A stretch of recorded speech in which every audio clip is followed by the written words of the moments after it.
კინტრიშის დაცული ტერიტორიების საერთო ფართობი 13,893 ჰექტარია. წაბლნარები და წიფლნარები მარადმწვანე ქვეტყით დღეს აქ ადამიანებისგან ხელუხლებელია. ხინოს მკვიდრი მერაბ ბერიძე იხსენებს, რომ 70-იან წლებში მოსახლეობამ ხინოდან ბარში გადასახლება დაიწყო. აქტიურად 10-12 ოჯახი დარჩენილი. ადრე იყო 300, 350 და ხე არ იჭრება, ნადირობა არ არის. მაგრამ ხეები ხმება, წაბლის ხეები. დაავადებული წაბლნარები საფუტკრე მეურნეობების შემოსავალს ყოველწლიურად ამცირებს. წაბლის კიბომ პლანეტის ყველა სატყეო უბანში შეაღწია. რაოდენ გასაკვირიც არ უნდა იყოს, საქართველოში წაბლნარის მდგომარეობა ყველაზე უფრო კეთილსაიმედოა. ზაფხულის პირველ ნახევარშია ნექტრის შემოსავალი მინდვრის ყვავილებიდან, მაგრამ შემდეგ წყდება. ამიტომ უკვე ფუტკრის ძირითადი რაოდენობა მოღალე ფუტკარი გაყვავს მთის რეგიონებში. იქ უკვე ცაცხვი და წაბლი. წაბლი ნაკლებად. მე მგონი ეს პრობლემა მთელი საქართველოს მასშტაბით არის, იმიტომ რომ ჩვენთანაც ერთ-ერთი შემოსავლის წყარო არის წაბლის ნექტარი და მასიურად ხმება მთელ რეგიონში, მთელი ეს კავკასიონის ძირის გაყურებაზე, მაგრამ გვაიმედებს ის, რომ აქ ახალი ამონაყარი ქვემოდან. ყველა ხეს წვეტები გამხმარი აქვს, მაგრამ ქვემოდან მოდის ახალი ტოტები, რომელიც სიმწვანიშია და ალბათ ფიქრობ თავისით ადაპტირდება რა რაღაცნაირად, იმედიანად ვარ. ჩვენ გავყავს აქედან 25 კილომეტრია. ეს არის სტორის და სვიანას შესართავი, ორი მდინარის შესართავში ულამაზესი ადგილია. ცაცხვის ტყეებია. სუფთა დაუბინძურებელი და იქიდან ვიღებთ ძირითად თავს. ყველაზე მეტად მე მგონი ხინოს ხეობაშია შემორჩენილი წაბლი. ყველაზე მეტად არის სხვა რეგიონები ალბათ მთლიანად გამხმარია. წაბლის გარდა არის ცაცხვია, თელა და სხვა მცენარეები, რომელისგანაც ღებულობს ყვავილს ფუტკარი. ყველა მეფუტკრის ამ ხეობაში, რავი, უამრავი მეფუტკრეები არის და ყველას აზარალებს რა მაი წაბლის გახმობა. წაბლის თაფლი დღესდღეობით საქართველოს ბაზარზე საერთოდ არ იყიდება. თურქეთში გადის და 15-დან 20 ლარამდე ღირს რა 1 კილოგრამი. კინტრიშის ხეობაში მცხოვრები ოჯახებისთვის დაცული ტერიტორიების მხარდაჭერის პროგრამის ფარგლებში საფუტკრე მეურნეობები აღდგა. შენდება საოჯახო სასტუმროები. მოსახლეობას მზის პანელები ანუ ფოტოელექტრული გარდამქმნელები გადაეცა. ორი ტურისტული ბილიკი არის, ერთდღიანი და ორდღიანი. ერთდღიანი ტურისტული ბილიკი ეს არის თაღოვანი ხიდები, ბზების კორომი, ჩანჩქერი და მეორე ორდღიანი ბილიკი ეს არის უთხოვარის ბილიკი და ტბის ბილიკი.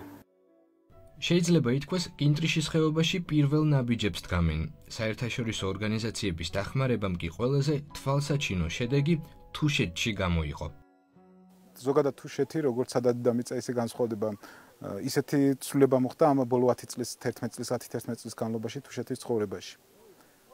განსაკუთრებით რამდენიმე სოფელი წამოვიდა წინ, ნორმალურ როგორც თუშეთის ცენტრი, სადაც ყველაზე მეტად განვითარდა ინფრასტრუქტურა, განსაკუთრებით ტურისტული ინფრასტრუქტურა და სოფელი დართლო, სადაც ასევე ინფრასტრუქტურა განვითარდა. ამ სოფლიო ბანკის პროექტიც ხორციელდება, რომელიც დართლოს სრულ რეაბილიტაციას გულისხმობს. პრობლემა არის, რა თქმა უნდა, პირუტყვის. იმიტომ რომ სოფლებში არიან გაშვებული, შენაქოშიც ნახეთ ალბათ, ომალოშიც ნახეთ და ეს პირუტყვი დადის სოფლებში, შედიან უპად სახლებში, სადაც არავინ არ ცხოვრობს და გარკვეულ ზიანს აყენებენ, ამავე დროს, რა თქმა უნდა, დაბინძურებასაც იწვევენ სოფელში. უმეთვალყურეოდ გაშვებული პირუტყვი დიდი თავისტკივილია აჭარის სატყეო სააგენტოსთვისაც. მსოფლიო ველური ბუნების დაცვის ფონდის მხარდაჭერით ხულოს სატყეო ადმინისტრაციის კვარტლებში ტყის ბუნებრივი განახლების ხელშესაწყობად ტერიტორიის შემოღობა გადაწყდა. ეს არის წიფლის ჯიშის აღმონაცენი, ერთწლიანი ნაზარდი. ამას იოლად სჭამს პირუტყვი და ანადგურებს ამას ერთწლიანებს, ამას ბალახოს, ბალახს აყოლებს პირდაპირ. აგერა.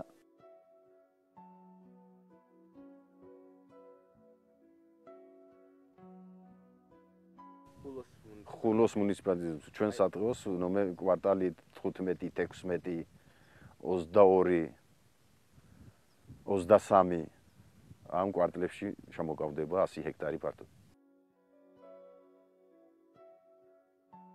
გადაძოვებისგან დამცავი ელექტროღობე მოეწყო თუშეთის ჯვარბოსელში. ამასთან მეწყრის თავზე აქ 3000 ძირი ფიჭვი დაირგო. ზოგადად ღობე დაცვასთან არის დაკავშირებული, მაგრამ ეს ღობე ერთ-ერთი ნაწილია იმ ღონისძიებების, რომელიც ჯვარბოსელში 2006 წლიდან ხორციელდება და მიზნად ისახავს სოფლის გადარჩენას. იმიტომ რომ 2000-იანი წლების დასაწყისში აქ განვითარდა მძლავრი მეწყრული პროცესი, რომელმაც ზიანი დაანგრია რამდენიმე სახლი და პრაქტიკულად საფრთხეს უქმნიდა ნახევარ სოფელს. 2006 წელს მსოფლიო ბანკის დაფინანსებით, ანუ ეროვნული პარკის პროექტის ფარგლებში იქ მოეწყო საქართველოსთვის უნიკალური რკინაბეტონის კონსტრუქციები ამ მეწყერის საჩერებლად. გასულ წელს, უფრო 2 წლის წინ, GIZ-მა დაიწყო ეროზიების ინტეგრირებული მართვის პროექტი და ამ პროექტის ფარგლებში განხორციელდა დამატებითი შესწავლა ამ ტერიტორიის, ამ რელიეფის, იქ არსებული სიტუაციის უცხოელი და ქართველი ექსპერტების მიერ. შედეგად დაიგეგმა დამატებითი უკვე ბიოსაინჟინრო ღონისძიებების განხორციელება, რომლის ერთ-ერთი კომპონენტიც გახლავთ მეწყერის თავზე ტყის გაშენება, იმიტომ რომ მოხდეს ჰიდროლოგიური რეჟიმის რეგულაცია. და ელექტროღობეთ შემოიღობა ის ტერიტორია, რომ დაცული იყოს შინაური პირუტყვის გადაძოვებისგან. თუშეთის კიდევ ერთი სოფელი დართლო წელს ტურისტების სიმრავლით გამოირჩევა. სასტუმროებსა და რესტორნებს აქ უალტერნატივო სათბობი რესურსი შეშა ჭირდება. დართლოს ტყეში კი სანაკრძალო რეჟიმი მოქმედებს. ეს ძირითადად ეხება დართლოს წინ მდებარე ტყეს, მას აქვს ძალიან მნიშვნელოვანი ფუნქცია, ეს არის ზღვავსაწინააღმდეგო ფუნქცია აქვს მას, ამიტომ ეს არის სწორი გადაწყვეტილება, როცა იქ სანაკრძალო რეჟიმია და ეს ტერიტორია არის დაცული, იმიტომ რომ ზღვავი მას შეიძლება უფრო დიდი საფრთხის წინაშე დააყენოს ადგილობრივი მოსახლეობა, როგორც ეს მოხდა ვთქვათ გასული საუკუნის 60-იან წლებში. იურიდიული მექანიზმი არ არსებობს. ეხლა მე ვერ ვიტყვი რომ მე იქიდან შეშა ვერ გამომაკდა, ვთქვათ ამის გარეშე ვარ დარჩენილი, გამომაკ. ეხლაც მოტანილი მაქვს ხმელი მასალა, რომელიც თავისით იქცევა ზამთარში ან რაღაცა, გადაიქცევა და მე ამას შეშად ვამზადებთ. ამაზე ეხლა ოფიციალურ ნებართვას ვერ ვიღებთ, მაგრამ არც ასე ვთქვათ ვაჯარიმებიან რა მაგის გამო. ძალიან ასე ვთქვათ კაბინეტში დაწერილი კანონები იყო. ეხლა იხვეწება და რაღაც მიდის მუშაობა უკვე რამდენი წელია, მაგრამ ну არ ვიცი ეთქობა უფრო ბიუროკრატიული ბარიერები და ეს კანონშეუსაბამობები უშლის ხელს რაღაც კონკრეტული გადაწყვეტილების მიღებას, ვთქვათ, გამოიყოს ოფიციალურად ის ტყეკაფი თუ ვთქვათ, ფორმა მექანიზმი შემუშავდეს იმისა, როგორ უნდა ამოვიდეს ან მასალა, ან შეშა. ჩვენ აქ მასალაც გვჭირდება, შეშაც გვჭირდება, იმიტომ რომ მუდმივად ჭირდება მაინც რემონტიც სახლებს და შეშა კიდევ გვჭირდება და გვჭირდება მთელი ზაფხულის განმავლობაში. ჩვენ არა გვაქვს არც გაზი, არც დენი. ერთადერთი საშუალება, რითაც ჩვენ შეგვიძლია ვთქვათ, ან ცხელი წყალი გქონდეს სტუმრებისთვის, ან საჭმელი გავამზადოთ, არის შეშა, ცეცხლი. ამისთვის საკმაოდ ბევრი შეშა გვჭირდება. ნამდვილად ყველა საკმაოდ რთული მოსაპოვებელია, დროც მეტი უნდა, ენერგიაც მეტი უნდა და ხარჯიც მეტი აქვს. არ არის ისეთი რენტაბელური შეშა, როგორც ვთქვათ, სიტყვაზე გაზი ან დენი. დენი არა გვაქვს. გვაქვს ის ენერგიაზე მომუშავე ბატარეები, რომლებიც ჩეხეთის განვითარების ფონდმა დააფინანსა და გვაჩუქეს, მაგრამ ეს ყოფნის შუქისთვის. საშეშე მერქანზე მოთხოვნის შესამცირებლად თუშეთში მზის წყლის გამაცხელებელი სისტემები მომრავლდა. ასეთ სისტემებს ახლა უკვე მაჭახელას ეროვნული პარკის დამხმარე ზონის სოფლებში შენიშნავთ. კარგი იქნება, რომ ყველას ოჯახებში გაკეთდეს ეს დანადგარი, მით უმეტეს, რომ ჩვენ მაღალმთიანეთის სოფელი ვარ და ძალიან ძნელია ცივწყალში მუშაობა რა ქალისთვისაც და ნებისმიერ ადგილას, სადაც წყლის გაყვანილობა, ყველგან ცხელი წყალი გექნება, ამის ფასი ტყე არ გაიჩეხება, ხე თუ არ შეინარჩუნე და ბუნებას არ მოუარეთ 1 წელი, 2 წელი, 3 წელი და განადგურდება, ხო, ეს სილამაზე აღარ იქნება შემდეგ ბუნებაში. ჭურჭლისთვის აბანოში ცხელი წყალი გაქვს, კუხნაში ცხელი წყალი გაქვს, სადაც ქსელი ჩართულია წყლის გაყვანილობის, ყველგან აივანზე ცხელი წყალი გაქვს. მინდოდა მე დიდი ხანია რომ აგი გამეკეთებინა, მაგრამ ძალიან ძვირი იყო და რადგან პროგრამა იყო, დაფინანსება იყო, ჩავეწერე და კმაყოფილი ვარ გამართლა, ნახევარფასში გამოვედით.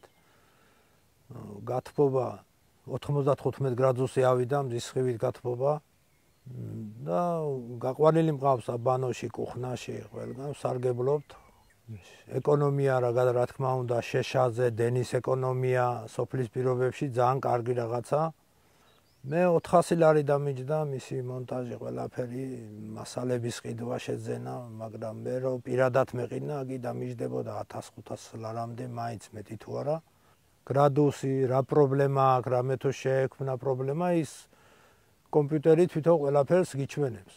თუშეთში მართლაც არ არის მუდმივი თქვათ წყარო დენის, ანუ ეს არ არის ჩართული ერთიან თქვათ ენერგოუზრუნველყოფის ქსელში და აი ამ დაცული ტერიტორიის განვითარებას და რაც ასევე ხაზგასმით უნდა აღინიშნოს დაცული ლანდშაფტის დაარსებამ და შესაბამისად თემის განვითარების პროექტების ხარდაჭერამ მისცა საშუალება რომ მათ ადგილობრივი წყაროები ენერგიის გამოეყენათ ალტერნატიული წყაროები რომელიც დამოკიდებულია განახლებად ბუნებრივ რესურსებზე და ამით მოგვარდა ეს პრობლემა. დიახ, ჩვენ ნახეთ მრავალ ძალიან ბევრ ადგილას, იგივე როგორც კერძო სახლებში, ასევე სასტუმრო სახლებში მზის როგორც წყლის გამაცხელებელი, ასევე მზის ენერგიის პანელები. მაჭახელაში ჩვენ ცოტა სხვა სახის პრობლემები გვაქვს, იმის იქიდან გამომდინარე, რომ ხეობა ტერიტორიულად მცირე არის, მაგრამ მოსახლეობა საკმაოდ მაღალი არის, ხდება დიდი დამოკიდებულება ტყის და მერქნულ რესურსებზე, მათ შორის საშეშე და სათბობ რესურსებზე. აქედან გამომდინარე, ჩვენ გავაკეთეთ პროექტი, საცდელი პროექტი, რომლის მიზანი არის შეშის მოხმარების ალტერნატიული მეთოდების დანერგვა, რომლის შედეგადაც მოხდება შეშის მოხმარების შემცირება. ჩვენ ძირითადად სამი მიმართულებით წავედით, ეს არის მზის წყლის გამაცხელებლები, ეს არის თხილის ნაჭუჭების გამოყენება, ასევე სხვადასხვა მეთოდებით, თუ როგორ შეიძლება დათფუნება, რომელიც ასევე საკმაოდ კარგ ენერგოდაზოგვის ეფექტს იძლევა. ჩვენ სექტემბერში უკვე გვეგმართ დასკვნითი, თქვათ, საბოლოო ანგარიშის გამოქვეყნება, სადაც უკვე კონკრეტულად იქნება მოცემული, თუ რა სახის ეფექტს იძლევა, თქვათ, ამ ალტერნატიული შეშის წყაროები და კონკრეტული, თქვათ, მაგალითებით, კონკრეტული სტატისტიკური მონაცემებით, რომ მოსახლეობას უკვე მიეცეს და კონდეს სრული ინფორმაცია იმისა, თუ როგორ შეიძლება თითოეულმა მათგანმა, თითოეულმა ოჯახმა თავისით განახორციელოს აი ასეთი პატარ-პატარა პროექტები თავიანთ ოჯახებში. ევროპელი დონორების ფინანსური მხარდაჭერით საშეშე მერქანზე მოთხოვნა შეამცირა ჭელიძეების ოჯახმაც. ხულოს მუნიციპალიტეტის სოფელ ტუნაძეებში აქ პირველი ბიოგაზის სისტემა დამონტაჟდა.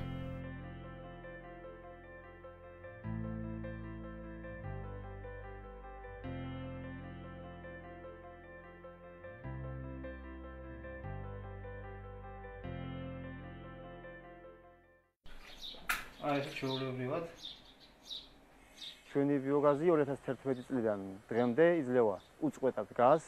ფიზიკური შრომა ჭირდება ძალიან ცოტა რა.